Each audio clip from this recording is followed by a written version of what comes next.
Eu sou a Dina Feldman, eu sou mulher, meu cabelo é castanho claro com mechas grisalhas, eu tenho pele clara, tenho 44 anos, estou usando óculos, atrás de mim tem uma parede branca. Eu sou assistente de cursos da Casa Museu Ema Clabin, que é o núcleo coordenado pela Ana Cristina Botella, e hoje a gente está com a programação Encontro com Escritores, com a curadoria da querida Ana Beatriz Demarque, e com a nossa convidada especial, a premiada escritora Suzana Ventura. A apresentação da nossa mediadora e da nossa curadora, da Ana Beatriz Demarque. A Ana Beatriz é doutora em letras pela Université Paris 3, Sorbonne Nouvelle, realizou pós-doutorado em História na Fundação Casa de Rui Barbosa, no IEB-USP, e residência em pesquisa na Biblioteca Memling, na USP. Professora de Literaturas de Língua Portuguesa e Teoria Literária da Universidade Estadual de Goiás, a UERJ, autora de Um Romantismo ao Oeste, modelo francês, Identidade Nacional, organizadora da edição facsímile da revista Lei e de Cultura e Poder entre o Império e a República, 1822 a 1930, desenvolve pesquisas na área de História Literária, Literaturas Brasileira e Comparada, e atualmente estuda as relações entre relatos de viajantes franceses do século XIX e iconografia. Obrigada por estarem aqui com a gente. Com você, Ana. Obrigada, Diná, pela apresentação. A gente já se conhece, né, Suzana? Mas, enfim, eu vou fazer aqui o meu papel de apresentar você e falar rapidamente do seu currículo, né? Um currículo extremamente interessante e muito diversificado, né? Uma coisa que chama muita atenção da gente quando a gente conhece o seu trabalho é a diversidade de atividades às quais você se dedica. Então, você já tem 30 livros publicados, faz pesquisa, faz tradução, adaptação de textos literários, né? E trabalha com literatura de autoria feminina. A gente vai falar disso, mais particularmente numa das questões que eu fiz para você, a respeito de um último livro seu, que é extremamente interessante, e que tem uma ligação forte com a literatura infantil, né? E você é pesquisadora, já recebeu prêmios pelos seus trabalhos, né? O prêmio da Cátedra Unesco, Instituto Interdisciplinar de Leitura da PUC-Rio e da Cátedra Unesco de Leitura da PUC-Rio, e também as suas obras foram selecionadas pelo PNLD, né, o Programa Nacional do Livro Didático, que é uma iniciativa extremamente importante do MEC, né, para a divulgação da literatura infanto-juvenil, e também pelo Jabuti, que é o maior prêmio desse país, né. Então, assim, parabéns pela sua formação, pelo seu trabalho, e eu queria que você falasse mais sobre isso nas questões que eu vou começar fazendo para você.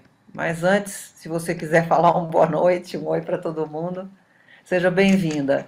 Agradecer também, né, Suzana, porque a Fundação Ema Clabin, ela abre um espaço na sua atividade, nas suas atividades, na programação das suas atividades, para essa atividade que é dedicada inteiramente à literatura, né? Em tempos tão confusos, caóticos e virtuais, né? De uma globalização tão facilmente criticável, né? Que prometeu muita coisa, mas acabou não concretizando. A gente abrir espaço para a literatura é um ato de resistência, né? Então, eu queria agradecer também à Fundação Clabin por receber essa atividade na sua programação. Boa noite, muito obrigada, Ana Beatriz, pelo convite, que foi pelas suas mãos que eu cheguei a essa noite em que estamos juntos e que depois ficará perpetuada aí pelo YouTube. Agradeço a todo mundo da Casa Museu Ema Clabin, onde eu estive uma vez presencialmente, foi uma tarde deliciosa, em que eu conheci a casa pessoalmente, né? Recomendo muito a quem estiver em São Paulo, a quem puder ir, a quem pudesse agendar, conhecer. Aprendi sobre colecionismo, aprendi quem foi a Ema Clabin, e hoje estamos aqui nesse ciclo que traz 4 mulheres, né? Já teve a Adriana Lisboa, Ana Maria Machado, dessa vez sou eu, e o mês que vem é a querida Marina Colasanti. Então, é muito importante realmente que uma casa-museu de uma pessoa que amou tanto as artes, né, que foi a Dona Ema, que amou tanto a vida, a gastronomia, está aí um livro de receitas que está sendo feito, né, é bom, né, que nós estejamos ocupando esta casa virtualmente aqui para o Brasil todo, para o mundo todo, nessa coisa que vai ficar gravada, e é bom a gente lembrar dessas pessoas que tijolo a tijolo, como nós, né, como as pessoas que estão trabalhando nesta noite para fazer essa transmissão chegar a vocês, como nós também fazemos, né, damos o nosso tijolo, a professora Ana Beatriz e eu, aqui nesse mundo de livros, né, ela está até ali com um mundo de livros bem, bem claro. Vou fazer só minha autodescrição rapidamente, eu sou uma mulher de meia idade, brasileira, de pele clara, batom vermelho, cabelo também avermelhado e blusa, uma roupa escura, cinza escuro, com um casaco de crochê cinza e rosa, e um anel que eu uso numa das mãos, a mão esquerda, e que tem um significado especial para mim. Ao longo da transmissão, eu vou mostrar alguns livros. Atrás de mim está uma parede de cor fúcsia, uma das minhas cores preferidas, e ao longo da transmissão eu vou mostrar alguns dos meus livros conforme a gente for conversando. É um prazer estar com vocês e eu espero que tenhamos uma noite muito boa. Muito obrigada, Suzana. Então, vou aproveitar e fazer a minha audiodescrição, porque eu me esqueci. Obrigada por me lembrar. Então, eu sou uma mulher de 55 anos, cabelos castanhos escuros, compridos, olhos verdes, e estou com uma blusa cinza. E atrás de mim tem os livros da minha sala de trabalho, né, do meu escritório. Então, Suzana, bom, eu conheci a Suzana através de um professor, né, da Universidade de São Paulo, o professor Antônio Dimas, que nos colocou em contato, porque atualmente na universidade eu também sou responsável pelo curso de literatura infantil, né, e eu conversei outro dia com a Suzana, né, uma coisa que está numa das minhas questões e que me surpreende muito ainda hoje em dia, é da pouca valorização, se não da desvalorização que nós sentimos em relação à literatura infantil, não apenas do público em geral, ao qual a gente dá um desconto, talvez pelo desconhecimento, pelo fato de não ter uma formação técnica e saber da importância da literatura infantil. Talvez muitas pessoas saibam, por uma razão pragmática, têm filhos, têm sobrinhos, então, né, entendem que é bom a gente passar livros para eles e darem histórias, né, que eles conheçam histórias e tal, mas a gente percebe que a maioria da população considera que literatura infantil é uma coisa de só menos importância. E dentro da academia, dentro da universidade, eu acho isso muito grave, porque os nossos próprios colegas desconhecem a literatura infantil, fazem lá um curso de literatura infantil na sua formação, né, na graduação, mas lá no fundo do seu coração, né, lá na glândula timo, que é aquela que defende a nossa imunidade, essas pessoas guardam uma secreta sensação, falsa ideia, um preconceito de que a literatura infantil é uma coisa, a última porta do corredor, né? Que ela não serve para grande coisa, que é assim uma coisa, um bate-papo de comadre, e isso assim me choca, porque pessoas que se dedicam à literatura ainda pensarem desta forma, num mundo em que a gente defende os direitos das mulheres, né, onde a gente tem o Estatuto da Criança, né, do jovem, do adolescente, etc., onde a gente combate o racismo, ainda imaginar essas coisas é muito grave, sobretudo para pessoas que passam por uma licenciatura, ou seja, um curso que vai formar professores, não é? Então, eu sempre falo para os meus alunos Olha, não adianta você saber de decolonialidade, os povos originários, né? As questões do racismo e etc. Se você, né, um dia você vai passar num concurso da prefeitura, por exemplo, e você vai cair de paraquedas numa sala de anos iniciais do fundamental e você não vai falar sobre essas coisas, né? Você não vai falar teoricamente, mas você vai ler textos para elas que tratam disso de uma maneira, né, enviesada, metafórica, etc. Então você, mesmo que seja para você pensar no lado pragmático de que você vai quebrar a cara, então quer dizer, eu tenho que desembarcar sabendo lidar com isto, preste atenção na aula de literatura infantil, né? Leia os livros de literatura infantil para você saber se defender. Se mais não for, que seja por isto, né? Então, assim, um choque de realidade, né, Suzana? Então, eu queria conversar sobre essas coisas muito práticas com você, mas eu vou começar por um aspecto do seu trabalho que me chamou muito a atenção desde que a gente se conheceu. A Suzana foi falar para os meus alunos de literatura infantil na universidade e a gente conversa sobre o nosso trabalho aqui. E quando eu comecei a conhecer o trabalho da Suzana mais de perto, eu percebi o seguinte, que além de ela ter obras de recolha e adaptação de textos literários, você também tem um trabalho importante e consistente sobre a literatura em língua portuguesa, né? Em particular, aquela que une Portugal e Brasil, e que se manifesta em suas publicações como O Viagem pela Literatura Portuguesa, né? Que é Leituras Sugeridas, que é essa daqui, né? Que tem uma capa super bonita, desenhos muito bonitos, e que é um rol, né? Uma lista de indicações de autores contemporâneos, porque na universidade a gente para assim lá em Fernando Pessoa, no Almada Negreiros, né? Rarissimamente a gente chega assim a Antônio Lobo Antunes, Augustina Bessa Luiz, etc, né? Então, eu achei super interessante essa publicação, que tem a ver com uma data importante, né? Que celebra a união dos dois países. Eu gostaria que você falasse para nós.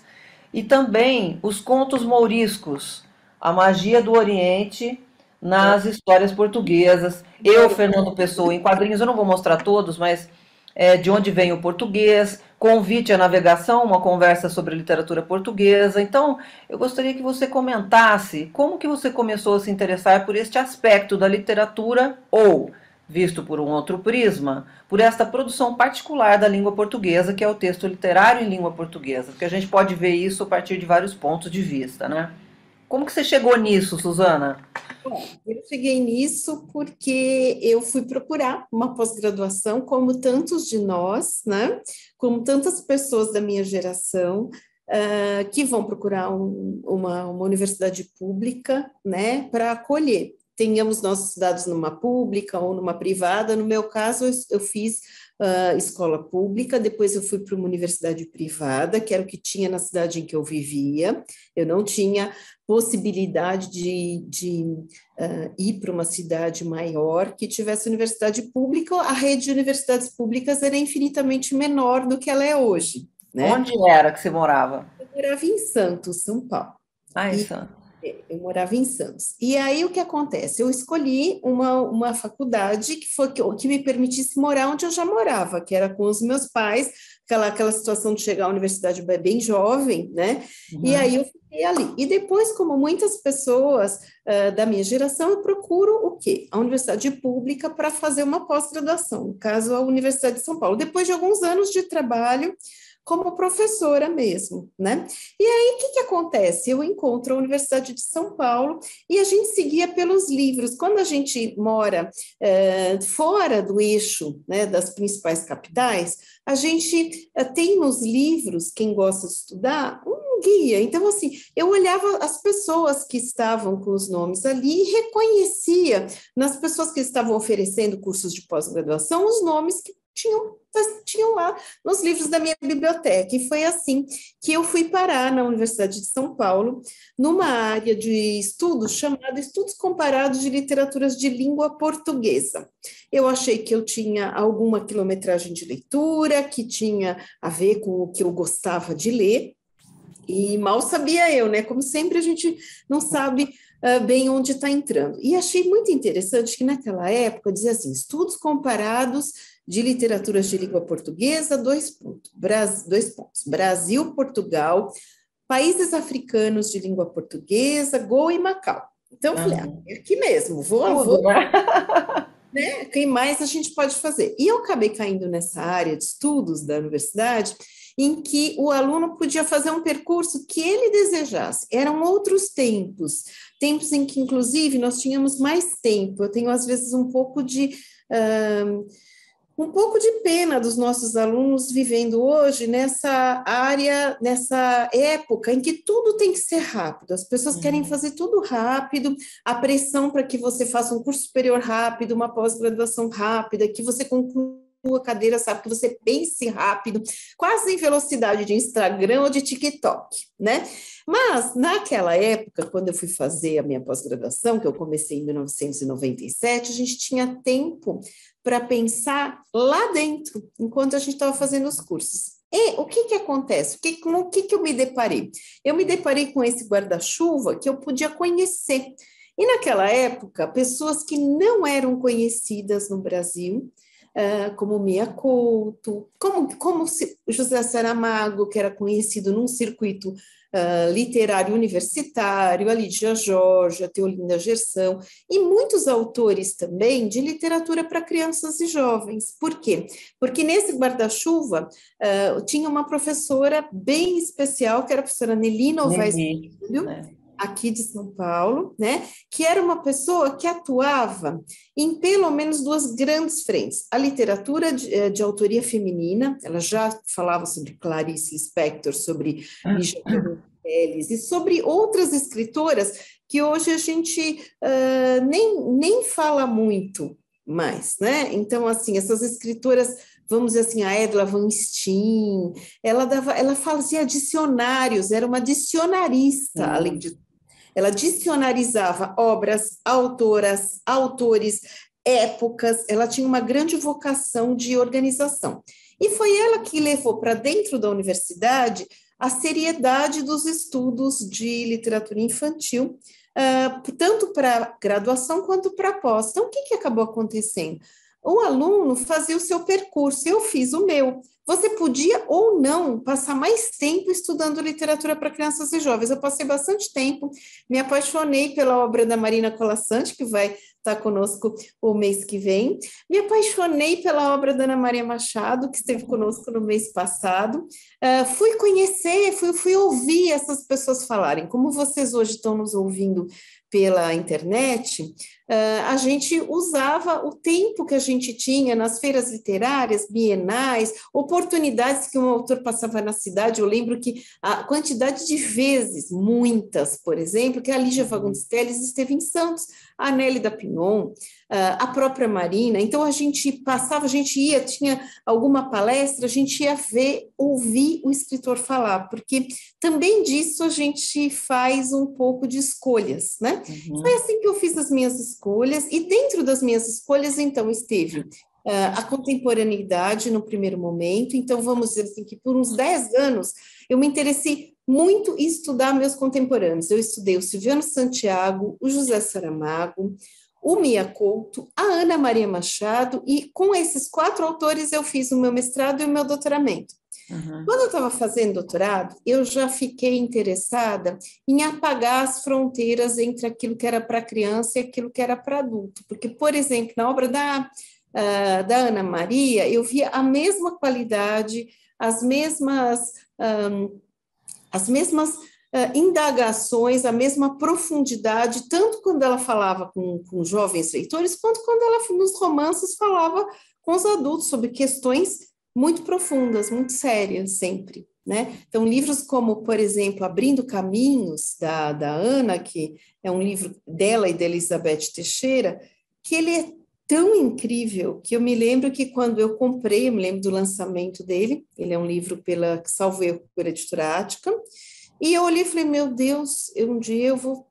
Nossa, eu quero um dia encontrá-la para conversar sobre isso. Bisabia Bisabel, outro livro assim muito, muito bom, que tinha, vamos dizer assim, a mesma qualidade que um romance dela mesma, como Tropical Sol da Liberdade, ou Canteiros de Saturno, que são romances bem complexos, ou Infâmia, que é um romance que eu gosto muito, que veio bem depois de eu terminar minha tese. Então, eu fiquei um pouco isso, mas sabe, Ana Beatriz, as pessoas não têm aceitado bem quando eu proponho, inclusive, cursos livres, eu falo, vamos apagar as fronteiras, né, pegar autores muito bons, que fazem bem as duas coisas, Ana Maria Machado, Maria José Silveira, Maria Valéria Rezende, o próprio José Saramago, que fez bem, né, mais um aproveitamento editorial para crianças do que ele escrevia, mas fez bem. Então, obras como Lagartos, Silêncio das Águas, Pequena Memória, que dá para fazer um bom recorte editorial, Mia Couto, que faz bem literatura para crianças também, Eduardo Agualusa. Quando eu proponho que a gente apague essas fronteiras, as pessoas são um pouco resistentes, e eu acho que isso é que faz com que a literatura infantil fique um pouco uma considerada, uma prima pobre, né? Sabe aquela priminha pobre do fundo do corredor de uma faculdade, né? Ou de letras ou de pedagogia, que já é considerada uma faculdade pobre, né? Então, assim, só que assim, sobre os livros infantis é que está a formação de leitores de todo esse país. Então, assim, se você vai ler o Balzac, se você vai ler Shakespeare, se você vai ler o Lobo Antunes, é porque você um dia se apaixonou por um livro da Ana Maria, por um livro da Marina, né? Por um livro do Lobato. Você se apaixonou por sei lá, por o Boi da Cara Preta, que é maravilhoso, o nosso querido gaúcho, que agora me escapa o nome, mas ele é muito maravilhoso, espera aí que eu já vou lembrar, Sérgio Capirelli. Né? Se eu leio Boi da Cara Preta, Menino Poeta, da Henriqueta Lisboa, às vezes um grande leitor de poesia se forma lendo a poesia feita para crianças, né? E um grande leitor de prosa, um leitor de Bisabia Bisabel, eu tenho experiência com adultos lendo Bisabia Bisabel da Ana Maria e dizendo, eu não sabia que existiam livros assim. Aliás, esse é o tipo de frase que eu não sei se você já ouviu, mas eu ouvi muito em pós-graduação especialmente, tipo assim, eu não sabia que tinha gente escrevendo assim, e normalmente é de livros para crianças. Pois é. Então, aí você foi aluna do Benjamin, da Nelly, né? Então, e na sua biografia, Suzana, nos 7 contos que nunca me contaram, publicado agora em janeiro, está escrito que você ama os contos de fadas. Isso. Ou seja, e que está cursando agora um pós-doutorado cujo tema é justamente os contos de fadas, certo? Por que você se interessa por eles, mas mais do que se interessa, porque você os ama?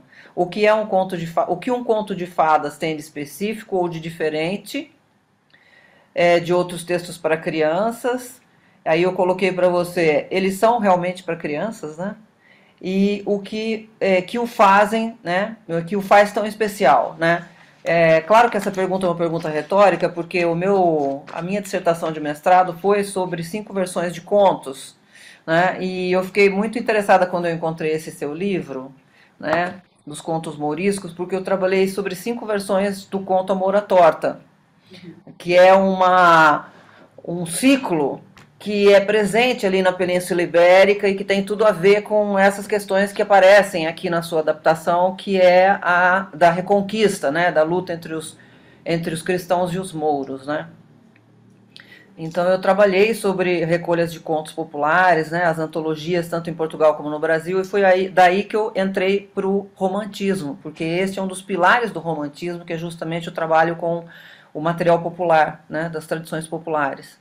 Então eu queria que você falasse sobre isso, né? Por que você se interessa pelos contos de fadas, por que você é apaixonada por eles e o que eles têm de particular, de especial, em relação a um texto literário para criança? O que eu acho interessante dos contos de fada, Ana, é que poucas pessoas são indiferentes a eles. As pessoas conversam comigo, sabendo que eu tenho alguns livros já escritos na área, tradução também de contos de fadas século XVII, século XVIII, né?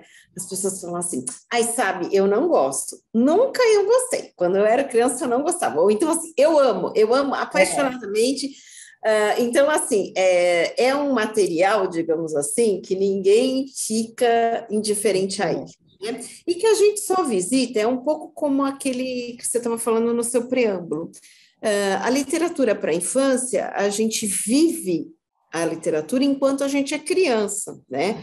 Do jeito que é possível em cada casa, né? Tem umas casas, eu vou pensar especificamente nos contos de fada, tem umas vidas em que os contos de fada entram pela televisão, né? Muitas pessoas me falam, eu via, ou eu vejo, porque isso ainda passa, uma coisa chamada Teatro dos Contos de Fadas. Outras pessoas de outra geração falam, olha, eu ganhava uns disquinhos coloridos, que tinham a narrativa, então tinha o disquinho e tinha o livrinho que vinha. Tem pessoas que me contam que os contos de fadas chegaram para elas como pelo telefone, numa coisa chamada carochinha, ou disque carochinha, que contava histórias, você telefonava para um número, esse número tinha histórias. Então, rádio, então tem coisas assim muito interessantes de adultos que vêm com essa coisa, né?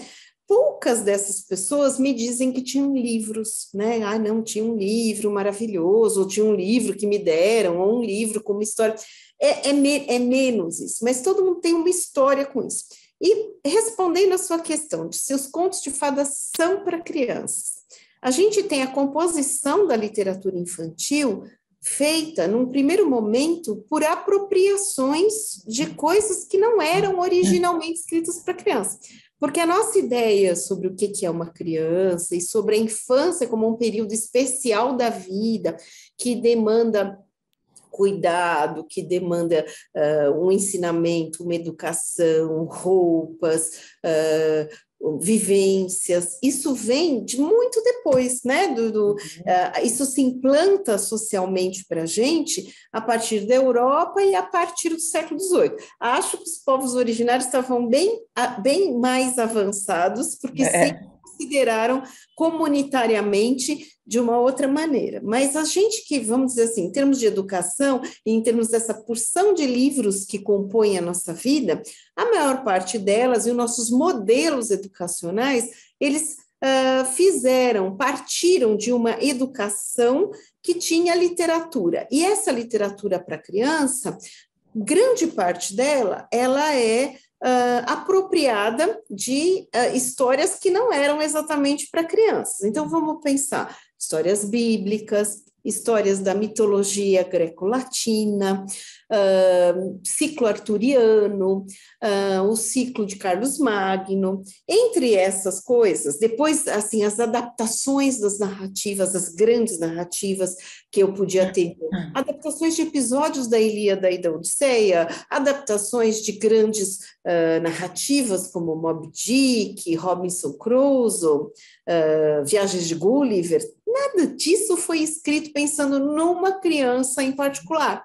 E os contos de fada tiveram mais ou menos a mesma história. Eles foram apropriados. Então, o que acontece? Eu tenho uma primeira grande moda dos contos de fadas, que narrativas bacanas, isso aqui chama conto de fadas e é muito bacana, isso é o século XVII francês, né? Perrault com Gato de Botas, a Bela Adormecida, a Cinderela daquela com a abóbora que vira uma carruagem, uma fada madrinha super boazinha, Bibi de Bob de Boom, etc., né? Um baile suntuoso, sapato de cristal e tal, e uma série de mulheres que ficaram esquecidas, que eram contemporâneas do Perrault, inclusive chegaram a publicar antes que ele, só que publicavam essas narrativas para leitores, e leitores eram adultos, né? Eu estava, vamos dizer assim, na pré-história da escolarização em massa, eu estava começando,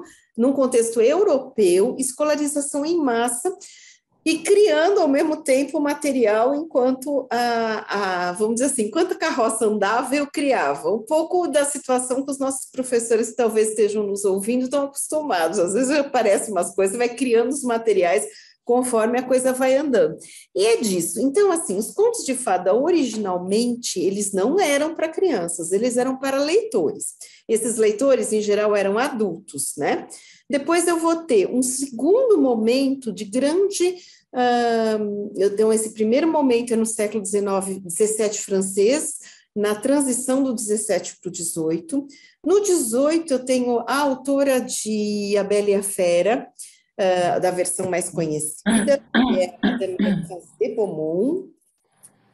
Aí sim, ela pensa A Bela e a Fera e outros contos, ela pensa de olho em suas alunas, ela era uma preceptora, aquela figura que a gente está acostumado a ver nos filmes, nas séries, né? Então, ela era uma professora, era uma preceptora de meninas na educação doméstica, né? Porque nós estávamos começando a escola pública com até com uma ideia de meninos e meninas, mas na prática mais para meninos que para meninas, tá? E aí as meninas muito educadas em casa, no âmbito doméstico, e ela pensa numa publicação. Então, nós estamos em 1854, na França, quando ela pensa nisso. Depois eu vou ter aquilo que a gente lembra com mais facilidade, desculpe, 1754.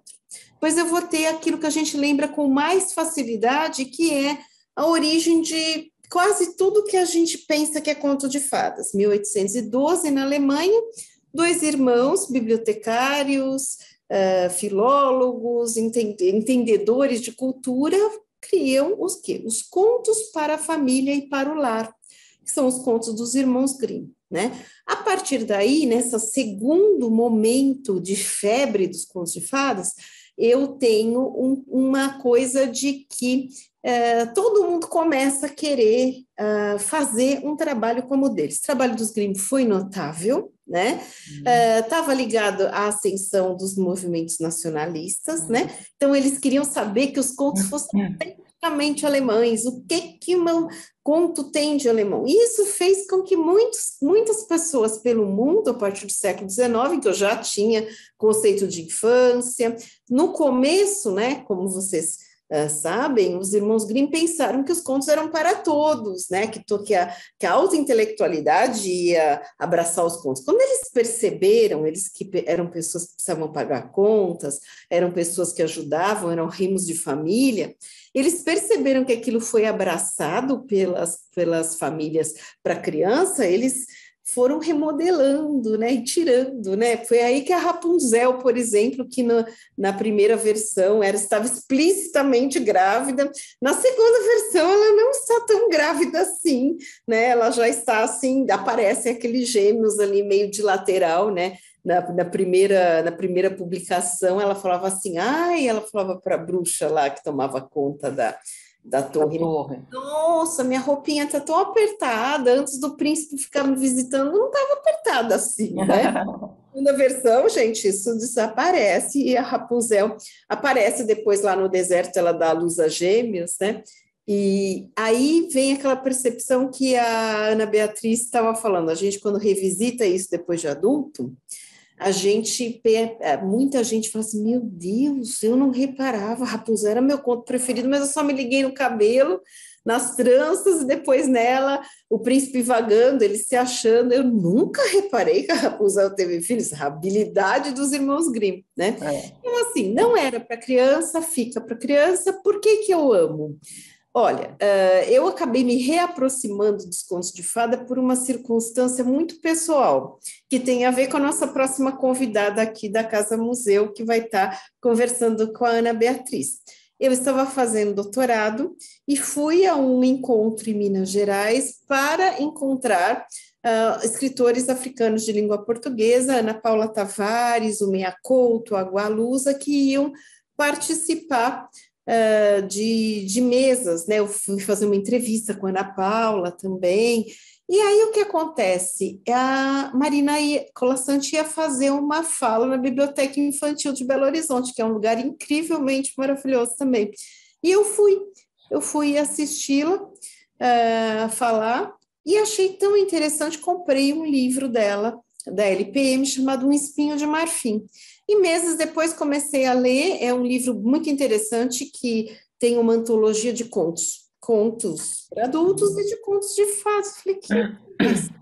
E aí comprei os livros todos da Marina, fui ler e comecei a ficar intrigada por uma série de questões que me levaram 20 anos depois a passar 6 anos estudando isso. Eu comecei a pensar, falei, nossa, que coisa interessante esse pedaço da obra da Marina, que são os contos de fadas. Será que ela escreve assim, contos como, creio que nossos ouvintes possam ter lido pelo menos A Moça Tecelã, né? Ou A Moça Tecelã e 12 Reis e A Moça no Labirinto do Vento, um que outro, né? 23 Histórias de um Viajante, creio que pelo menos A Moça Tecelã, eu tenho certeza que as pessoas estão aqui leram. Eu falei, que interessante esse conto. Será? É uma leitura tão diferente do universo dos contos de fadas. E aí me veio uma questão intrigante, né, que foi uma das questões que me moveu. Será que essa autora, porque eu tenho poucas autoras, eu tenho a autora da Bela e a Fera, comecei a olhar as coletâneas, tinha só essa autora, às vezes aparecia uma segunda autora com um conto chamado A Gata Branca, que é a Marie-Catherine Donois, a Madame de Donois. Aí eu falei assim, olha, será que um conto como a Marina, né? Porque na Moça Tecelã, se nossos ouvintes se lembrarem, é uma pessoa que tece, e a partir do que ela tece no tear, a realidade se apresenta. E depois ela acaba tecendo um parceiro, né, que ela se sente só, e um homem que começa a explorá-la muito, né? Ele a explora economicamente, ele descobre o poder dela de trabalho, de materializar a realidade, e aí ele a explora cruelmente, assim, praticamente ela fica em cárcere privado trabalhando para ele. E aí, quando ela se cansa dessa situação, ela joga a lançadeira do tear ao contrário e ela desfaz tudo. E o sujeito, ele só percebe que está tudo sendo desfeito quando nada começa a subir pelas pernas e ela o desfaz. Quando ela desfaz tudo que ela tinha construído, ela começa um novo bordado e aí acaba o conto. E eu me perguntei, será que uma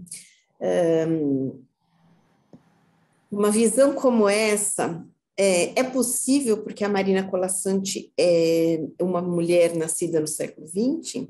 Será que antes dela isso não era possível? E aí comecei a investigar um pouco essas questões, comecei a estudar a história dos contos de fadas, e o que acontecia é que naquele momento inicial, né, que a gente costuma pensar que é o do século XVII, com o Perrault como figura central, estava em todos os livros que eu encontrava, e mesmo em tese, diz assim, as mulheres, o trabalho das mulheres não sobreviveu porque ele não tinha qualidade, né?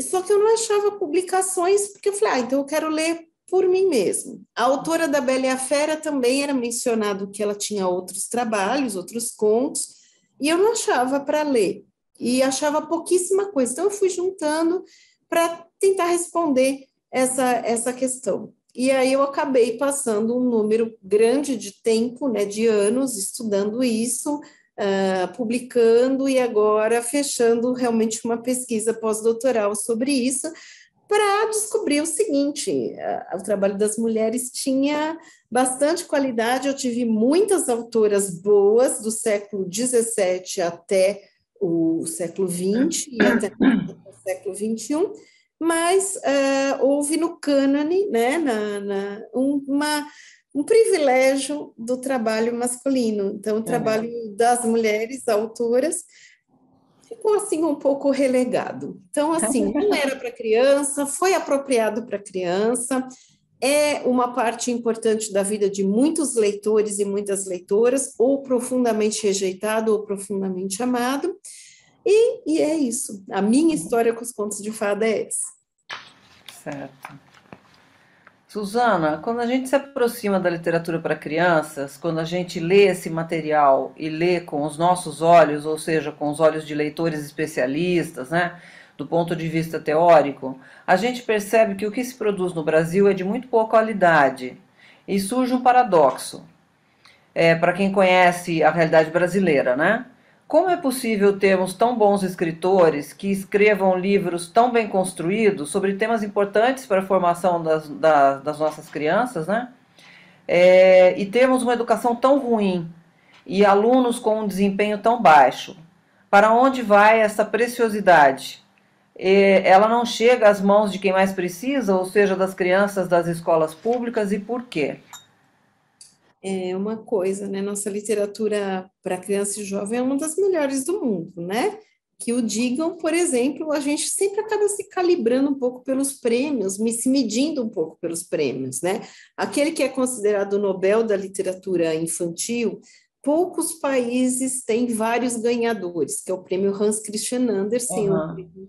anual conferido pela Dinamarca, e que de uns anos para cá, com o crescimento também da parte da ilustração, tem ilustradores e tem autores de palavras, né? Porque autor pode ser de palavras e de A imagem. imagem também é uma narrativa, né? Uma narrativa, né? Então, nós temos três ganhadores: a Lígia Bojunga, a Ana Uhum. Maria Machado e o Roger Mello. Nós temos três ganhadores de Hans A Christian. Marina também ou não? Ainda não. Ela já foi candidata pelo Brasil, são os países que fazem a candidatura, né? Marina ainda não tem o Hans Christian Andersen, mas esperamos que sim, que tem. E ela foi candidatada porque o país, através do sua filial do IBBY, né, que é um board internacional de leitores de literatura. Então, os países criam comitês, né, e nosso comitê chama-se Fundação Nacional do Livro Infantil e Juvenil, tem sede no Rio de Janeiro, né?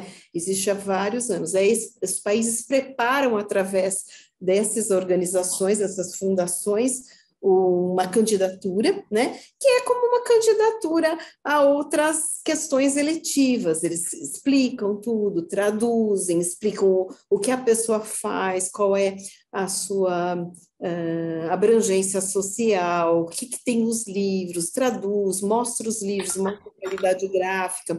E a Marina é uma autora que também é ilustradora, ela faz a Isso, a ilustração. maioria dos livros, né? Ela De uma ilustra maneira, belamente. né? Porque ela é também uma artista plástica.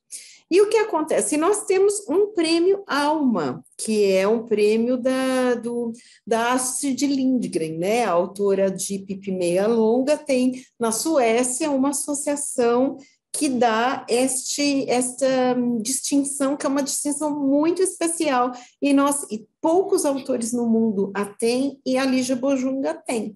Então, assim, nós temos premiações e temos tido premiações muito grandes para os nossos ilustradores, né? O Roger Mello, Marilda Castanha, André Neves, outros autores de ilustração e que às vezes fazem texto, às vezes não, tem tido seu trabalho. Ângela Lago, maravilhosa e infelizmente falecida aqui precocemente há alguns anos, também tinha prêmios importantes na Ásia, além de premiações nacionais, né, pela abrangência do seu trabalho, tanto gráfico quanto em palavras, né?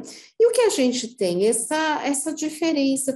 Tem vários fatores aí, né? Então, a gente tem uma literatura para criança e jovem de altíssima qualidade, né? Se a gente for relembrar lá o que a gente aprende na universidade, né, o Roland Barthes, que foi o orientador da Ana Maria Machado, nossa convidada do mês passado, ele dizia que a literatura é o espetáculo de palavras. No livro para crianças e jovens, eu ousaria dizer que é um espetáculo de palavras e imagens, né? E projeto gráfico, né? Quando eu tenho, por exemplo, o ilustrador deste livro é o Alexandre Camanho, né? Que é um dos nossos grandes ilustradores. Quando eu tenho um ilustrador que traduz, né, a parte do que está dentro do livro, imagens assim tão marcantes, né? Vou pensar nos 7 contos que nunca me contaram, porque são 7 ilustradoras, né? 7 mulheres contemporâneas. Essa daqui é a Lumina Pirilampus, é uma jovem artista plástica de São José dos Campos. Aqui a F. Godoy, que eu gosto muito, que há pouco tempo lançou roupas também, bastante diferente. Então, eu diria que palavras, imagens e projeto gráfico também, né? Que é essa coisa de como esses livros se apresentam para os seus leitores, né? E que precisa ter um tratamento específico, porque senão o leitor não vai agarrar-se ao livro e falar, eu quero isso para mim, né? Eu preciso, eu quero ver o que tem dentro desta embalagem, né? Então, eu diria que é esse espetáculo. E nós temos um conjunto muito expressivo de autores de texto e imagem, designers gráficos incríveis e toda uma cadeia, né? Vamos lembrar do nosso maestro Antônio Cândido, querido, que dizia que um sistema literário tem três coisas, né? Autor, obra e público. Então, um conjunto de autores produzindo e conversando sobre aquilo, um conjunto de leitores também conversando e meio fazendo a recepção, e o meio que faz isso daqui acontecer como objeto, né? E o distribui, desde que faz, costura, embala, distribui, vende e faz chegar. Então, nós temos um conjunto muito expressivo de pessoas fazendo um trabalho muito refinado. E como se dá a recepção? Quer dizer, o que acontece é que eu tenho uma escola pública que muitas vezes agora escolhe, né, ainda bem, recebe materiais, né, recebe literatura também, poucas bibliotecas, uma rede de biblioteca, infelizmente, pública, menor do que deveria ser, né, no país, funcionando em horários que não são muitas vezes aqueles horários que a população precisa.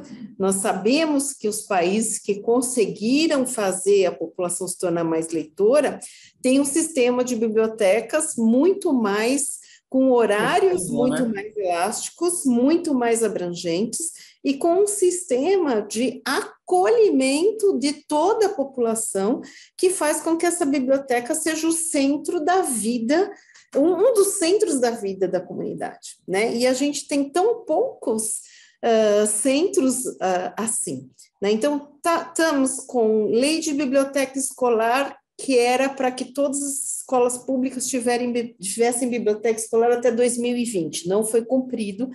Mal conseguimos ter salas de leitura nas bibliotecas, nas escolas públicas. Né?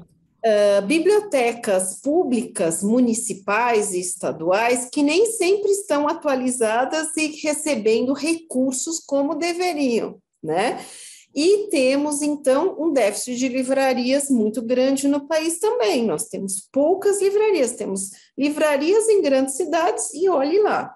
E ainda sofremos nos últimos anos, pelo menos nos últimos 4, com uma desidratação das bancas de jornais, que eram, nas cidades sem livraria, Ana Beatriz, eram pontos importantes de convergência e de compra e circulação de material literário, né? Que eu diga, a própria Ana Maria Machado, que esteve aqui e que chega a autora de literatura infantil e ali se consolida a partir da revista Recreio.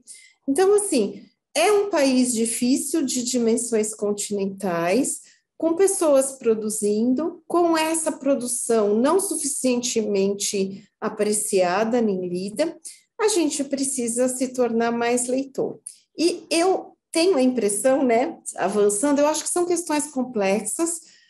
Os programas de distribuição de livros para a escola, eles tem oscilações de acordo com as oscilações políticas, né? Nós tivemos descontinuidade de alguns projetos importantes que agora estão sendo retomados, mas tem uma coisa que é a mediação, né? Uma coisa que a gente meio que conversou quando você me passou essa questão. Eu tenho a impressão que não tem como eu ser um professor mediador se eu não amar aquilo que eu estou mediando, né? Imagine você um exemplo muito mais simples, né?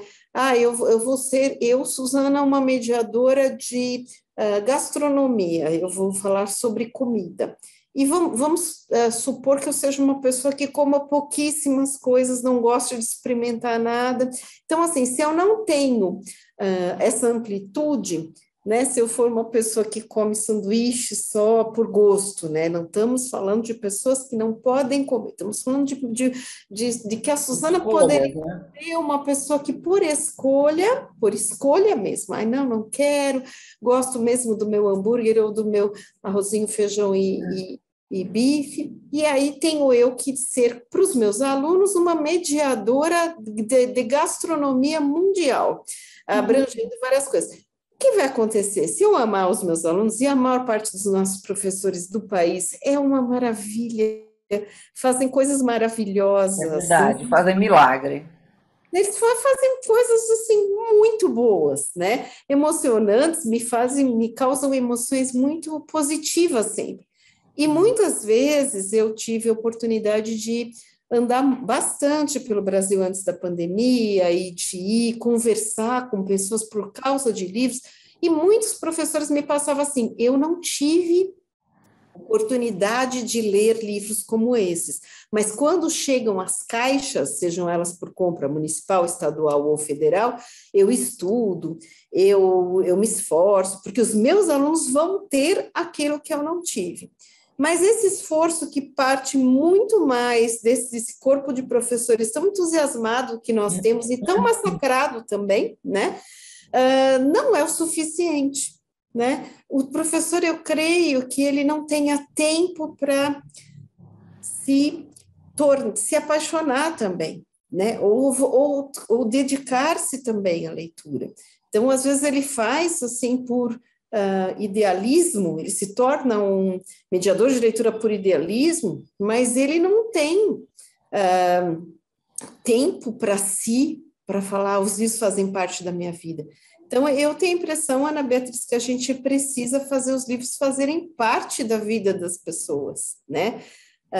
Muito mais do que eles fazem hoje, né? Eu vou dar um exemplo simples, né? Os cenários de séries que vocês acompanham, ou telenovelas que vocês acompanham, eles têm estantes de livros destinadas, por exemplo, uma coisa como esse cenário que a Ana Beatriz está, né? Nos filmes que vocês assistem, nas séries, nas telenovelas, vocês veem, quando vocês vão a uma loja de imóveis, aqueles que têm a chance de, vou escolher, eu vou morar, tem isso. Nos passeios que você planeja com tudo isso, gente, sempre pensando que as pessoas podem ter condição de escolha, tá? Não estou falando que assim, não estou falando para quem não tem condição de escolha, estou falando para quem tem. Quantas vezes você vai à biblioteca em família, por exemplo? Você vai à biblioteca do bairro com o seu filho? Quantas vezes? Você vai à biblioteca do bairro para você? Você faz disso um passeio? Por exemplo, eu sei que para quem vive em cidades, os shopping centers ou centros comerciais fazem parte. A feira livre, para quem tem a sorte de ter feira livre perto, faz parte do seu cotidiano, ou ir ao supermercado. E a livraria ou a biblioteca pública, ou procurar livros. A sua casa tem um espaço para isso, caso você possa ter, tem, né? Você compra livros, assim, porque eu sei que compra comida, quando pode, compra comida, compra isso, compra livro, circula livro, fala sobre livro. Seu papo é um papo que também tem livro, né? Porque, assim, se não tem na sua vida, né? Como que você vai ser um mediador e como que a gente vai se tornar leitor, né? Então, assim, eu acho que tem, como em outros pontos aqui da nossa vida, né, a gente vê esse desequilíbrio mesmo que você falou, a gente produzindo coisa muito legal e, às vezes, a gente é premiado e reconhecido nacional e internacionalmente e aquilo não faz aquele movimento na vida das pessoas que poderia fazer. A gente poderia falar um monte de coisas ainda sobre isso, né? Por exemplo, que as pessoas que normalmente escolhem a carreira de professor são pessoas que, assim, nasceram já tem um nascimento desfavorecido e também não tem dinheiro, então vão para esses cursos porque são mais baratos, né? Ou então também é mais fácil de entrar, entende? Então, assim, acabam caindo ali, mas não tiveram uma base. O livro que tinha em casa, se tinha, era uma Bíblia, por exemplo, né? E muitas... Nada contra, mas às vezes as pessoas vêm de... Eu vejo, por exemplo, pelas pessoas que passaram, assim, que estudaram comigo, né? Às vezes aquilo já... Nós somos uma sociedade que vem da oralidade, não tem dúvida. E essa riqueza, né, daquilo que você acabou por estudar no seu mestrado, e eu acabei por fazer um pouco no Contos Mouriscos, com a Helena Gomes, minha parceira, essa coisa incrível, vívida que nós temos dessa relação com a oralidade com o conto popular. Eu ontem estive numa escola e muito, muito boa, com garotos e garotas muito boa, muito bons, muito leitores, né? Era uma escola privada, de grande porte, grande, e eles estavam trabalhando sobre o Alto da Compadecida, 8º ano, e estavam trabalhando sobre o Alto da Compadecida, inclusive tentando uma montagem, tinha gente costurando roupa e tal. E uma questão que veio deles foi a seguinte, eu estou lendo, uma menina muito bacana, ela falou, estou lendo 1984, do Orwell, e nós estamos trabalhando o Alto da Compadecida do Suassuna. É um grande clássico. Eu posso comparar o Suassuna, porque o Suassuna é tão vivo. Eu falei assim, olha, claro que pode, né? Está vendo essa vivacidade gostosa, esse monte de coisas costuradas? Porque o Suassuna, gente, ele era confessamente uma pessoa que ele falava que ele se inspirava nos cordéis, tem vários episódios de O Alto da Compadecida que são baseados em folhetos de cordel. Ele mesmo fala, olha, eu usei esse, eu bricolei, eu me inspirei em Gil Vicente, né, nossa base literatura portuguesa, que é o que todo mundo com a escolarização básica do Brasil viu, Gil Vicente, lá no começo do ensino médio, quem fez a escolarização básica em 12 anos. Os altos, né? Os altos. E aí ele fala, gente, aquela coisa da Compadecida, aquela cena maravilhosa, o modo da representação daquele ser do mal, muito humorado, muito bonito, muito com uma roupa muito bonita, muito humorado, né? E aí as crianças percebem que o vilão é um cara que pode ser interessante, tipo, ele não tem compromisso com a bondade. Mas a hora em que nós temos as pessoas percebendo como é bacana a cultura popular que é colocada dentro de um livro, de uma peça, de um auto que vira um filme, e que é tão bacana quanto o grande clássico do mundo anglo-saxônico, que também é genial. Então, assim, nós também somos geniais e sabemos fazer, e as nossas produções, vamos dizer assim, artísticas, elas também encantam. Falta, assim, só um pouquinho para a gente pressionar também como pessoas e que isso seja, que a gente seja mais leitor, que as nossas sociedades sejam mais leitoras, né? E que a gente consiga suprir as questões básicas que são tão importantes e que andam em déficit, né? A gente está em déficit de tanta coisa que é básica,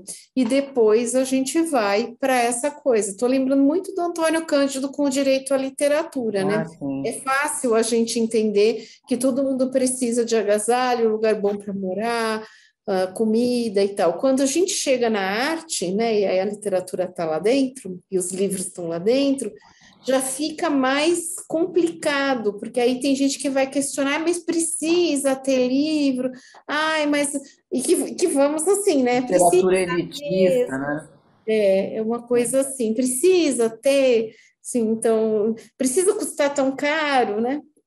E aí é outra questão também. É. Então, complicado. Ô, Suzana, no livro sobre literatura infantil portuguesa, esse que eu mostrei agora, O Viagem pela Literatura Portuguesa, Leituras Sugeridas, publicado em 2012 e que festeja as relações entre Portugal e Brasil, há a indicação de alguns dos mais importantes autores portugueses para crianças atualmente, né? Pelo menos era de 2012, né? Tais como Ana de Castro Osório, que está lá no começo, né?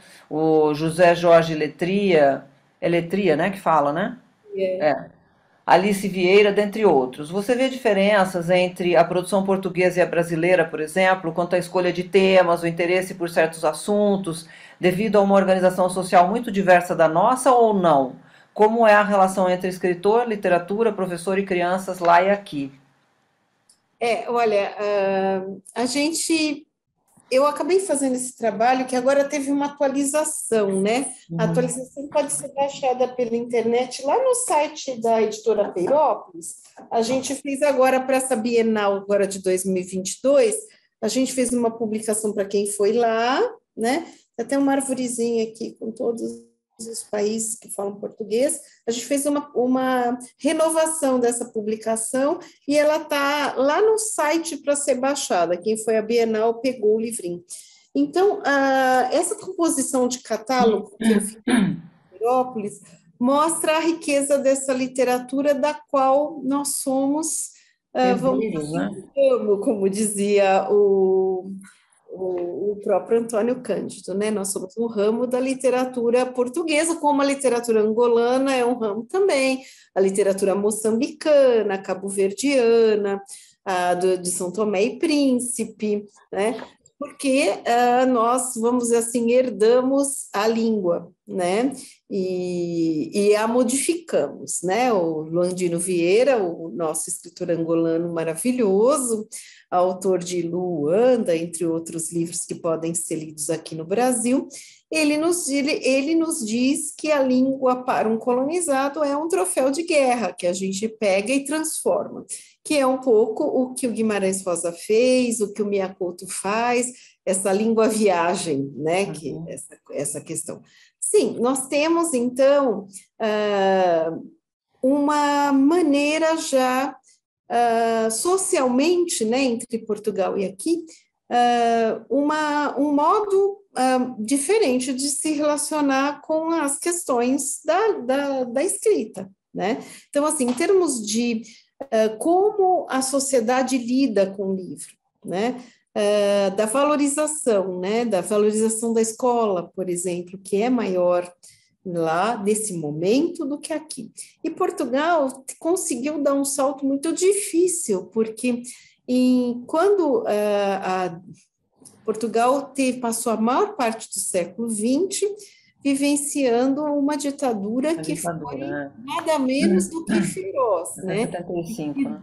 Ele dura desde o final da década de 20, desde 28, por aí, 1928, até 25 de abril de 74. Então, assim, gente, não é fácil você passar a maior parte do século XX sob uma ditadura bastante excludente, bastante complicada, que deixava os pobres muito pobres, sem direitos trabalhistas, que não olhava, não se preocupava com escolarização de pobres, a não ser quando você queria transformar essas pessoas em trabalhadores para melhor apertar botões ou encher fichas. Então, assim, foi muito complicado. Isso pode ser visto em livros, por exemplo, do Saramago, como As Pequenas Memórias, ou o próprio Manual de Pintura e Caligrafia, em livros da Lídia Jorge, essa questão de como essa ditadura feroz determinou. Então, quando eu tenho isso, e a seguir a queda dessa ditadura em 74, é que acontece a independência dos países africanos, que se deram todas as independências em 1975. Então, Angola, Cabo Verde, Moçambique, Guiné-Bissau, São Tomé e Príncipe se tornam países independentes a partir de 75. Nós temos, eu acho que, uma boa lembrança social disso por conta da música, né? Então, assim, a gente sempre tem uma menina de Angola aqui que traz o chocalho na canela, e as questões de escritores contemporâneos que têm feito esse trânsito e entrado nas nossas vidas, e entrado via YouTube, e entrado por televisão. Então, assim, quase todo mundo conhece hoje Paulina Chiziane, maravilhosa, Prêmio Camões, né? Paulina Chiziane e Mia Couto, pelo menos, o José Londino Vieira, o Pepe Tela e o Agualusa, Ana Paula Tavares, angolanos, né?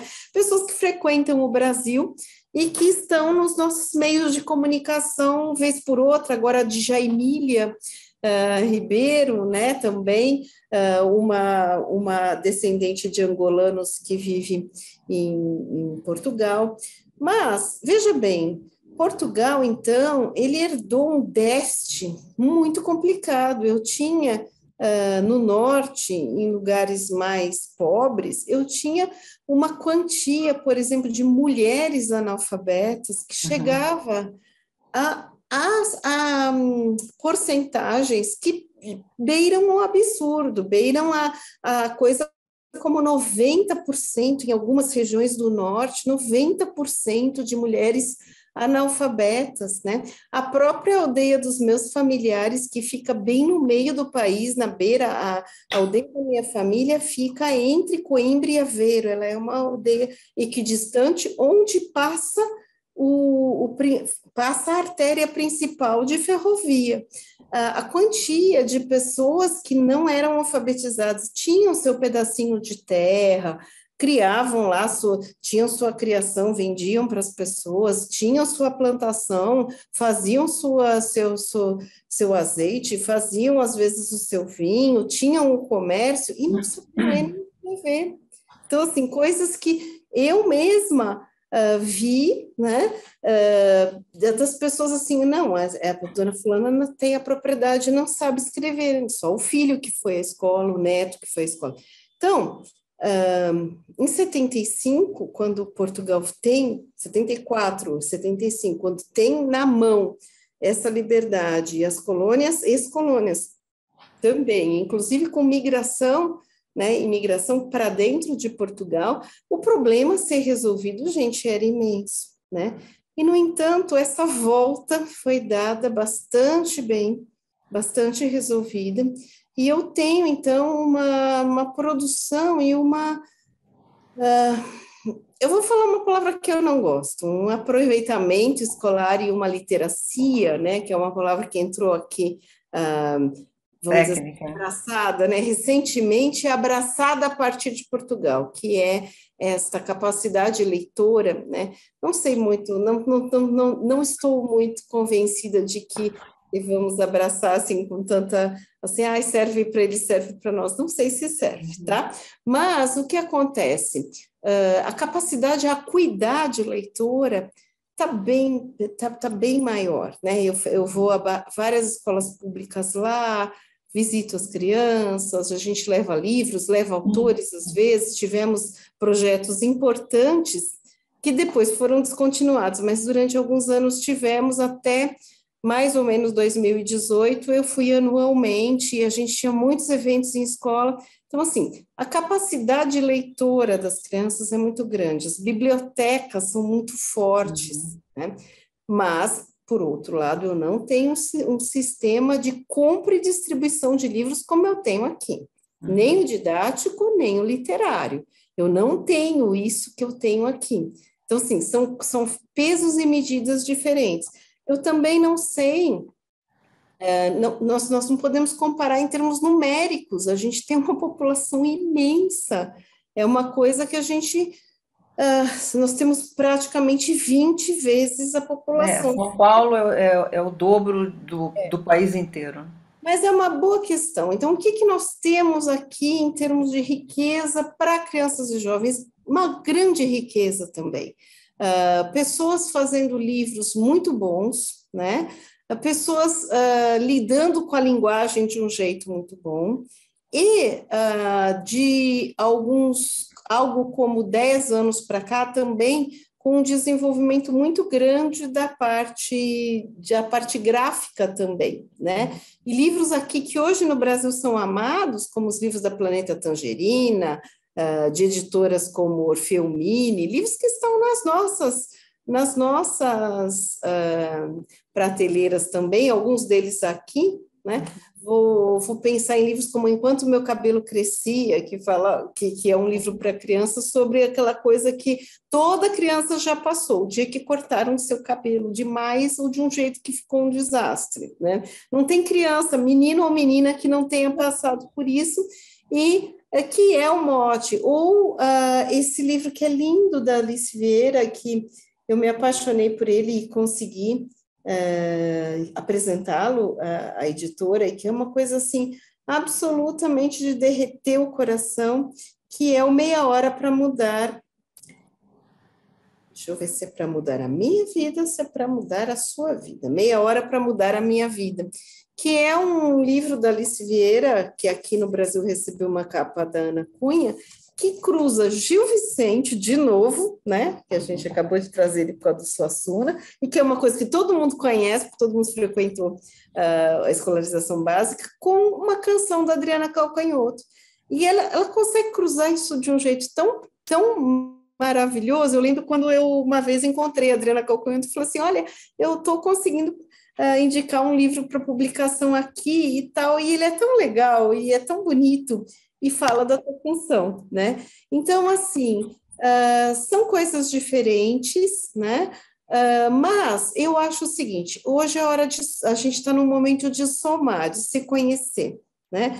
E, por exemplo, esta Bienal mostrou isso. Hoje tivemos também a revelação dos finalistas do Prêmio Oceanos, por exemplo, que é um prêmio que é para os países, a língua portuguesa, não interessa onde você viva. E aí você vê lá, tem gente de Angola, tem gente de Moçambique, tem gente de Cabo Verde, tem gente daqui, tem gente de Portugal. Então, eu acho que temos a ganhar nos reunindo cada vez mais para conversar, inclusive sobre as nossas diferenças leitoras e sobre quanto lemos, como lemos e como estamos aproveitando isso, né? Como crianças, né? Então, se esperança houver, né? Está nesse sistema escolar que recebe livros. A gente precisa ser melhor mediador para essas crianças, para esses livros. Precisamos nós, os adultos, sermos mais leitores, né?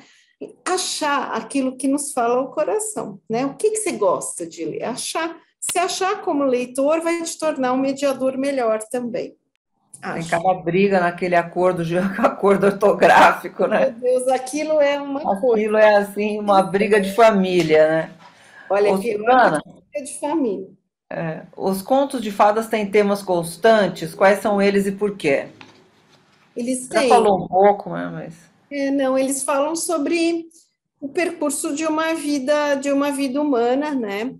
Especialmente sobre os sentimentos humanos, questões, né? sim, sentimentos humanos que são de todos nós. A inveja, né? É uma coisa que, para mim, era muito difícil trabalhar contos com esse sentimento, por exemplo, a inveja dos irmãos, né?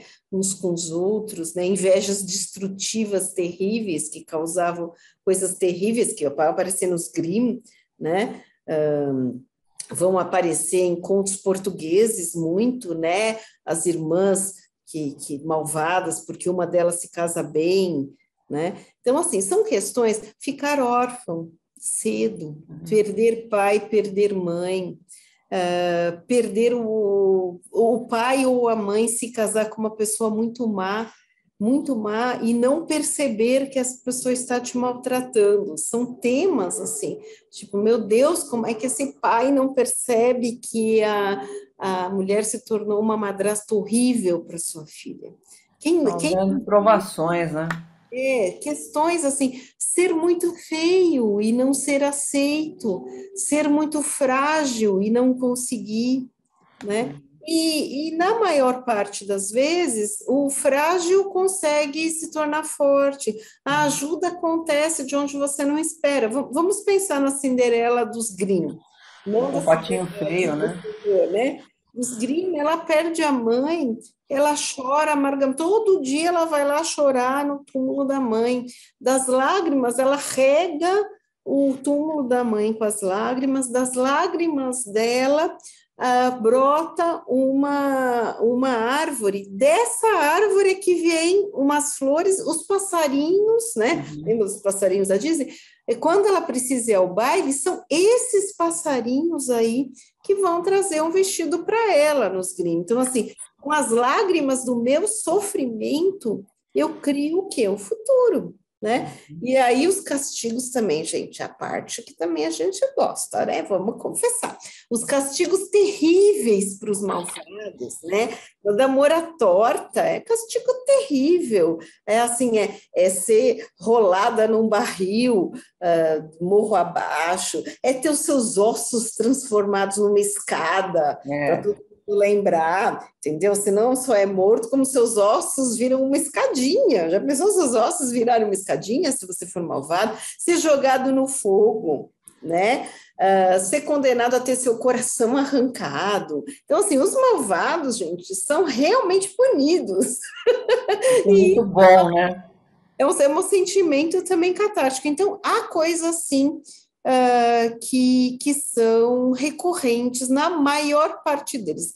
Na maior parte das vezes, o bem vence o mal. Ou a inteligência substitui dinheiro, né? Vamos lembrar do gato de botas? É certeza, né? Substituiu. O Marquês de Carabás, coitado. Gente, ele herdou um gato, gente. Pensa bem, né? Você herdar um gato pode ser adorável, mas assim, lembra? O irmão mais velho herdou um moinho, gente. Né? É como herdar um shopping center hoje. O irmão do meio herdou uma carroça com cavalo, gente. É como se ele herdasse uma frota de ônibus. E o mais novo herdou um gato, gente. Um gato. Era um gato na história e continua sendo um gato. Você já imaginou? Você fala assim, meu Deus, mas eu estou muito desmerecido. Meu irmão herdou um shopping center, o outro herdou uma frota de ônibus. Eu herdei um gato. E, no entanto, o gato é mágico e vai te arrumar umas boas roupas. E você vai casar com uma princesa, entendeu? Então, assim, essa questão também. Então, assim, questões de herança, questões de família, questão de divisão entre irmãos, né? Vamos dizer que uma divisão, assim, entre um moinho e um gato não é muito igualitária, né? Patinho feio, né? Você é feio, é rejeitado, é bicado, nem a sua mãe gosta de você. Sua mãe fala, ai meu Deus, mas como você é feio, né? E de repente você só não encontrou sua turma, porque você é um cisne, você é the best, você é uma maravilha, você é muito bacana, se você acha a sua turma. Então, muitas recorrências e um amadurecimento, o encontro da completude, da aventura, o desejo de correr mundo, né? Quantos contos, assim, você sai e fala, não, isso aqui não está dando para mim, eu vou correr mundo. Quer dizer, é a história da imigração lá no conto, nos contos de fada também. Não vou ficar no meio de uma floresta, isso aqui não tem vida aqui para todo mundo, e eu vou correr mundo, eu vou viver aventuras, né? Então, sim, temas recorrentes e que dizem respeito a sentimentos profundos e situações que todos passamos. Suzana, quando se estuda a história da literatura infantil, sabemos que o primeiro projeto, aquele que abre caminho para as antologias de contos populares, é do Charles Perrault. Né? Estou falando do cânone, né? Aquele oficial e tudo mais.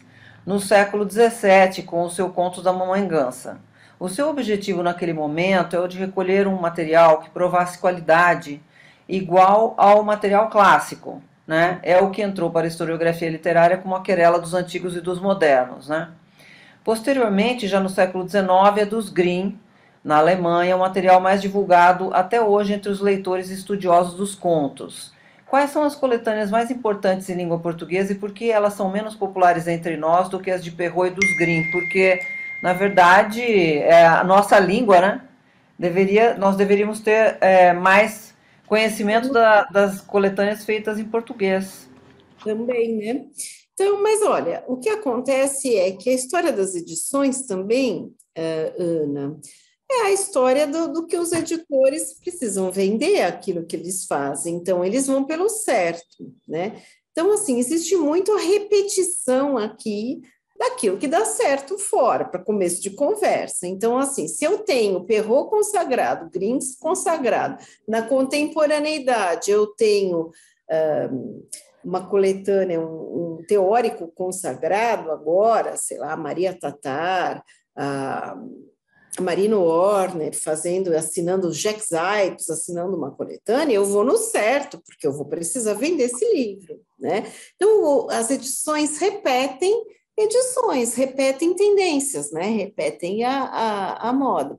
E as questões mais, vamos dizer assim, da língua portuguesa, acabam por ficar mais restritas a estudiosos ou de antropologia, ou de folclore, ou de cultura popular, né? Então, dificilmente algum professor nosso vai ter lido o Teófilo Braga, o Adolfo Coelho, Conciliere Pedroso, Leite de Vasconcelos, a Ana de Castro Osório, né?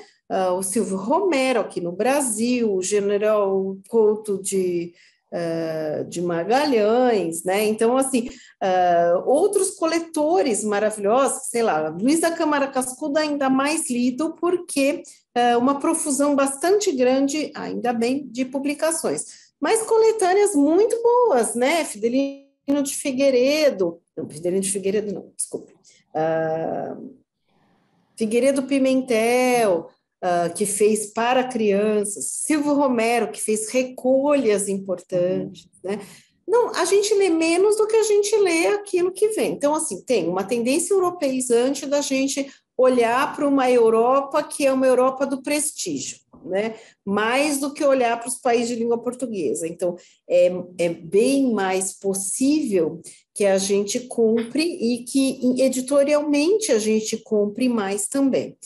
Agora, o que eu acho bacana ler hoje, né? Eu acho bacana ler as contemporâneas do Perrault, que já temos em português, por exemplo, um livro como Na Companhia de Bela, né?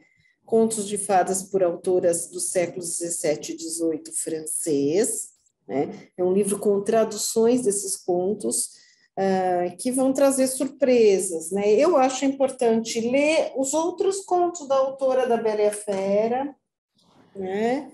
A Bela e a Fera e outros contos de Madame Leclerc de Beaumont, para saber o que é que nós temos. Temos algumas outras contribuições. Recomendo que quem possa siga um canal YouTube chamado Teoria das Fadas, que é dirigido por um doutorando da USP, o Paulo César Ribeiro Filho, e pela professora doutora Lígia Mena, da Unip, e tem conduzido entrevistas e fazem trazem muito material, uma sessão de estante do que está sendo publicado. Vocês legal. ver o que está sendo publicado na área, né? E gostaria de recomendar também o meu livro, que faz uma linha do tempo de mulheres, que é os 7 contos que nunca me contaram, que meio que reconta, né? Esse não é uma tradução, esses outros 2 são, esse não é uma tradução, é um reconto, mas fala da autoria feminina dos contos de fada. Tem nesta catálogo da Peirópolis, que vocês podem acessar pelo site da editora, vocês têm ainda Branca Flor e Outros Contos, da Ana de Castro Osório, que é uma pessoa que foi contemporânea do Monteiro Lobato, né? Então, você tem isso. E um livro chamado 10 Contos de Além-Mar, com organização da Ana Carolina Carvalho, que pega 10 contos do Teófilo Braga e Adolfo Coelho, que foram os maiores recolectores de Portugal, dois dos grandes, assim, da virada do XIX para o século XX, E tá bem bonito, é um livro bem bonito, e que vocês vão ver o que é que temos. E aqui, lê Silva Romero, tá em domínio público, dá para achar naqueles portais de domínio público. O Luiz da Lobato também, né? Tem um trabalho na história de Tia Anastácia que são contos populares. E contemporaneamente nós temos alguns recolectores bacanas, assim, quem quiser estudar, né, vamos dizer assim, mais profundamente, nós temos um trabalho universitário da professora Doralice Alcoforado, chamado Belas e Feras do Sertão, em que ela estuda, foi uma tese de doutorado, em que ela estudou todas as versões de contos tipo Bela e Fera, Bela e o Monstro, o ciclo da Bela e o Monstro, né, da donzela com o monstro, que ela encontrou no interior da Bahia. Temos a professora Edil Costa também, que é uma professora que tem um livro chamado Cinderela no Sertão Baiano, e ela é professora da Universidade Estadual da Bahia. E temos Marco Aurélio, que tem recolectado na Bahia também, autor de Contos e Fábulas do Brasil, e outros, um livro novo dele que vai sair agora, com um professor que está atuante também na Bahia, numa das universidades públicas, que vai se chamar No Tempo dos Encantos e que deve chegar a público no próximo mês. Então, assim, para vocês, com o livro, por exemplo, do Marco Aurélio, né, tanto Contos e Fábulas do Brasil, quanto esse No Tempo dos Encantos, entre outras obras do autor, ou Belas e Feras do Sertão Baiano, da professora Doralice Alcoforado, vocês vão poder ler, não são livros para criança, são livros para quem quer saber, vocês vão ver o que as pessoas estão contando. Uma outra coisa importante, uma recolecção do professor falecido também lá da Paraíba, Altimar Pimentel, que se chama Histórias com E, de Luzia Tereza. Luzia Tereza era uma contadora ágrafa e que contava um número muito grande de histórias, para a editora Tesauros de Brasília. Então, isso é para conhecer um pouco do imaginário dos nossos contos também brasileiros, né? O que as pessoas estão contando ainda, porque as pessoas ainda estão contando. Claro. E essas coisas dialogam, né, também com a cultura escrita, porque não circula numa direção só, né? Da alta para baixa e da baixa para alta também. Uma prova disso é o cordel que vem da alta literatura, né? Maravilhoso. Como é escrever contos de fadas, ainda que sejam adaptações e reescrituras, né? Gênero literário cuja forma se liga à tradição, ao universo popular, num mundo de comunicação virtual e altamente tecnológica, né? Como que é? Olha, é muito bom, né? É uma coisa que a gente, para escrever, a gente estuda bastante e acaba achando questões, por exemplo, vamos dizer assim, que flertam com o virtual, né? Uma varinha de condão, objetos mágicos, né? Uma vara de condão, um manto da invisibilidade, uma bota de 7 léguas, né? Ou uma outra bota que a gente tem nos contos, que é uma coisa que você põe no pé e fala assim, bote-me em tal lugar. Gente, isso é melhor do que o teletransporte. É verdade. É muito melhor, porque o teletransporte ele pode desorganizar suas moléculas. E a bote-me em tal lugar, e na hora você aparece em outro lugar. Então, assim, eu acho que às vezes eu acho que o Calvino dizia que na infinita variedade desses contos você tem um cardápio dos destinos humanos, né? E uma paridade, né, entre ricos e pobres, por exemplo, desejar muito ter um filho e não poder, né? Cabe para qualquer pessoa, né, independente da classe. Independente, ele é da natureza humana. Então, quando a gente vai escrever novamente isso hoje para um jovem leitor, ou fazer um aproveitamento disso num romance, estou lembrando, por exemplo, da Rosa Montero, a escritora espanhola, um livro que chama Coração do Tártaro. É um livro que ela aproveita completamente a história da Bela Adormecida. E é um negócio bem... tem tudo ali. Tem um negócio, tem a cerca de espinhos, tem tudo, né? E ela aproveitou isso. Estou lembrando outra coisa também, Ana Beatriz, que muitas vezes, por exemplo, um novelista, né, um escritor e novelista, por exemplo, como Valcir Carrasco, já disse várias vezes que o seu conto matriz é o Patinho Feio. Sim, Muitas e muitas de suas criações dramatúrgicas, a história do Patinho Feio está lá atrás. Então, assim, às vezes a gente acha que a gente está mexendo com uma coisa ancestral, mas que tem tanto a ver com o contemporâneo, né, que é fascinante, mas ao mesmo tempo você olha e fala assim, pois é, já estava lá. Nada se cria, tudo se copia, como dizia o Chacrinha. Transforma e se atualiza. Né? A leitura é uma releitura também.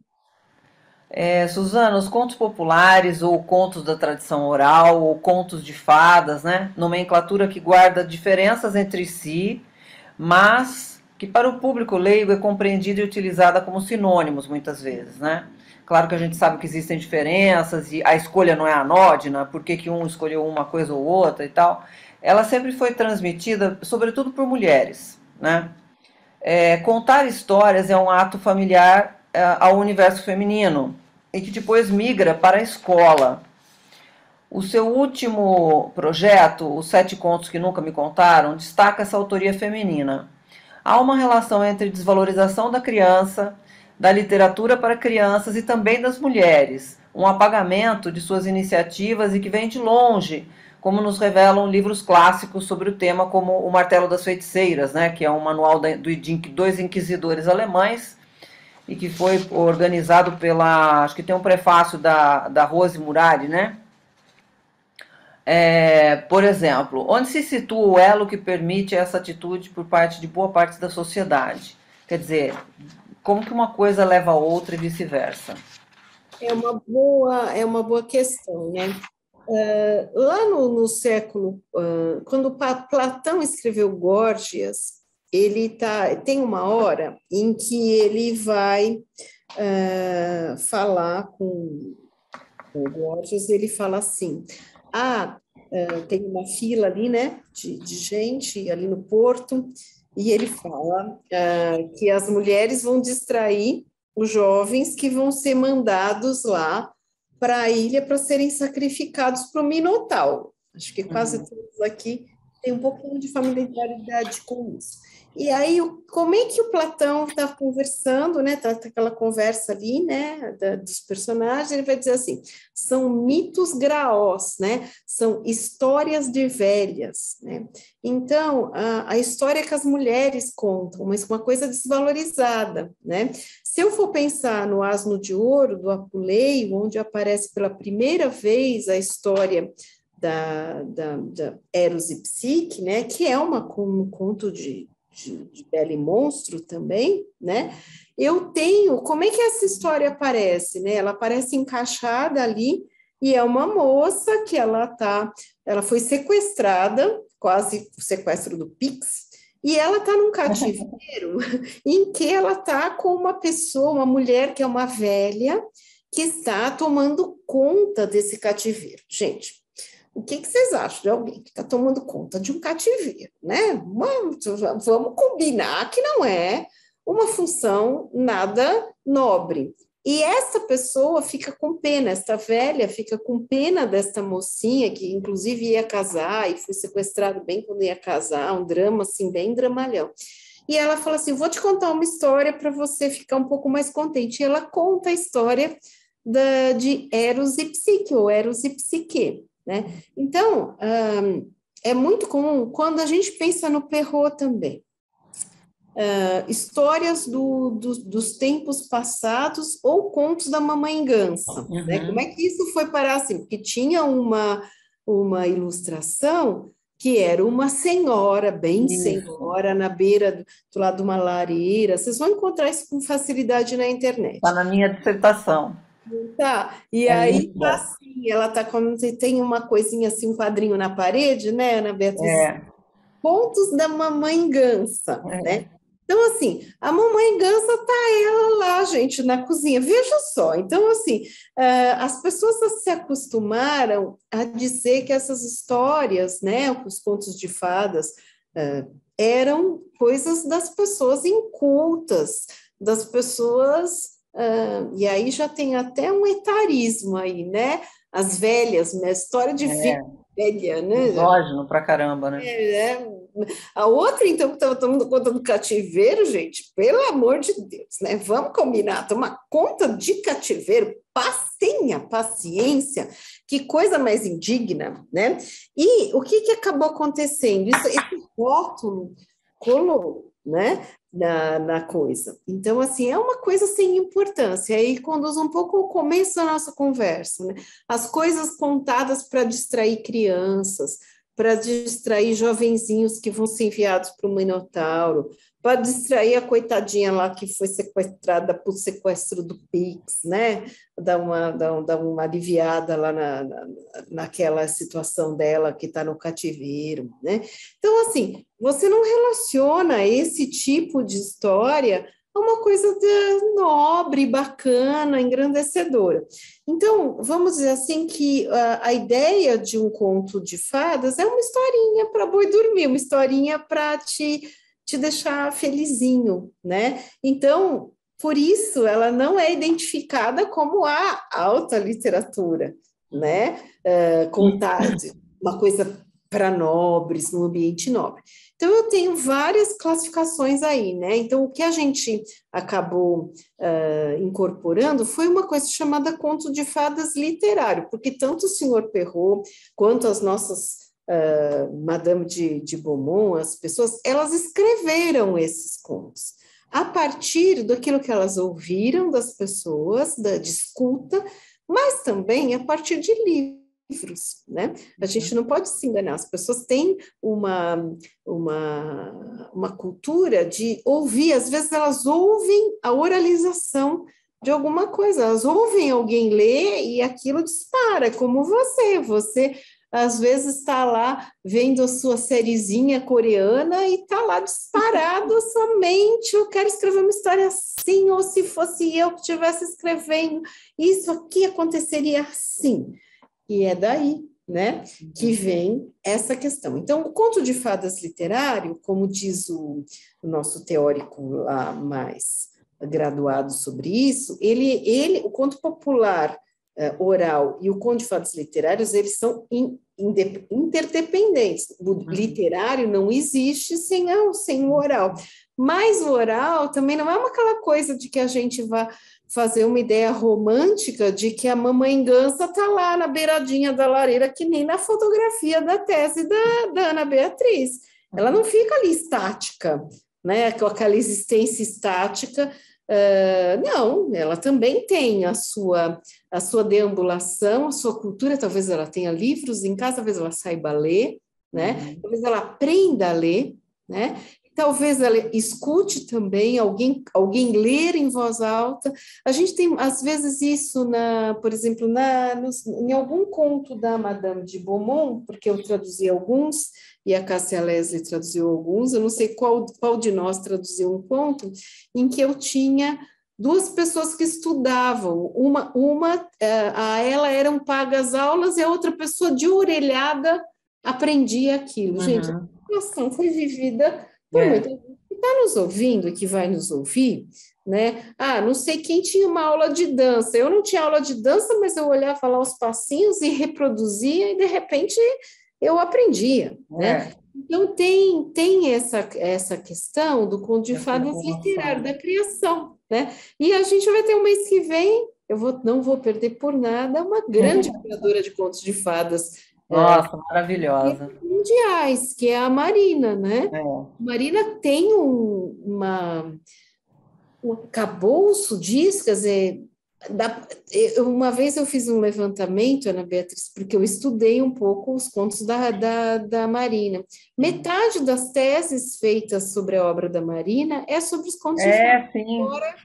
Ela tem, eu olhei o próprio site da autora, né?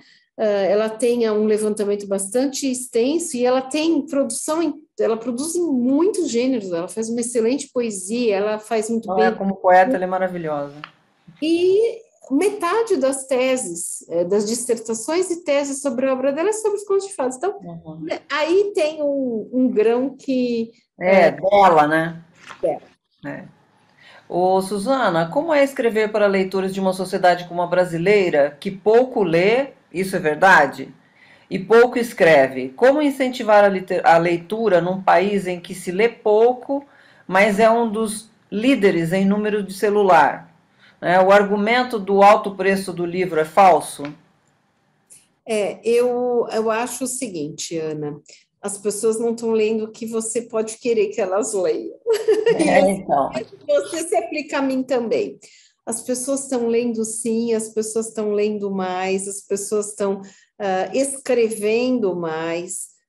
Eu vejo as pessoas em grupos que escrevem o que quer escrever, as pessoas que estão fazendo slam, que estão fazendo rap, que estão escrevendo fantasia.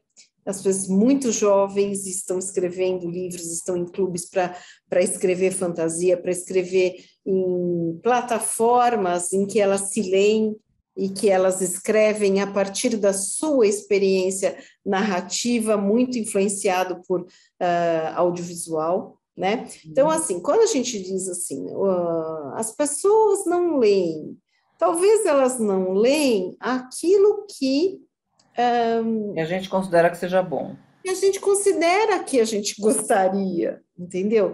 E esse a gente nem me inclui, vamos dizer assim, o fato de que a pessoa não leia um livro que eu valorize, né?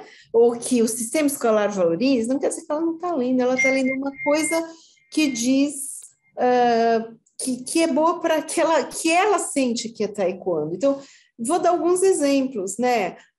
Vamos dizer assim, a literatura o livro espírita, o livro de autoajuda, o livro dos líderes religiosos, os livros de fantasia, os livros a partir de séries, os roteiros a partir de séries. As pessoas estão fazendo isso, poesia, os saraus de poesia das cidades e das periferias, em que a pessoa cria o seu texto poético, vai lá.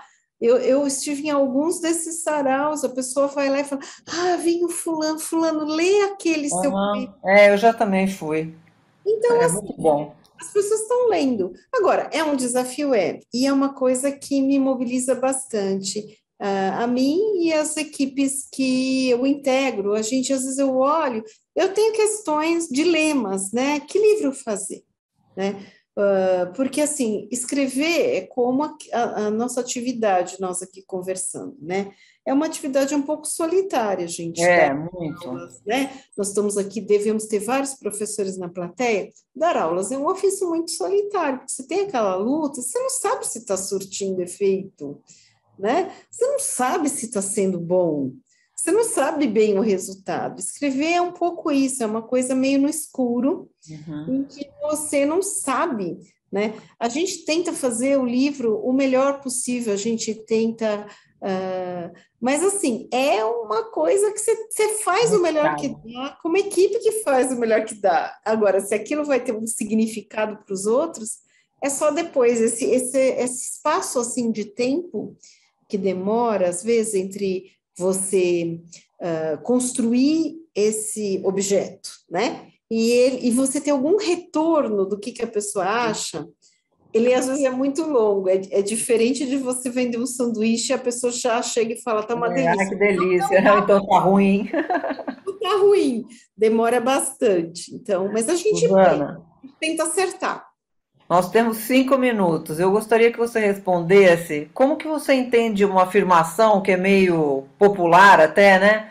Menos princesas, mais cientistas, e que circula atualmente na nossa sociedade numa tentativa de colocar em questão, checar, desvalorizar a matéria e a natureza dos contos de fadas, né? Alegando que os contos de fadas são sexistas, que os contos de fadas são misóginos, que os contos de fadas colocam as mulheres sempre como passivas.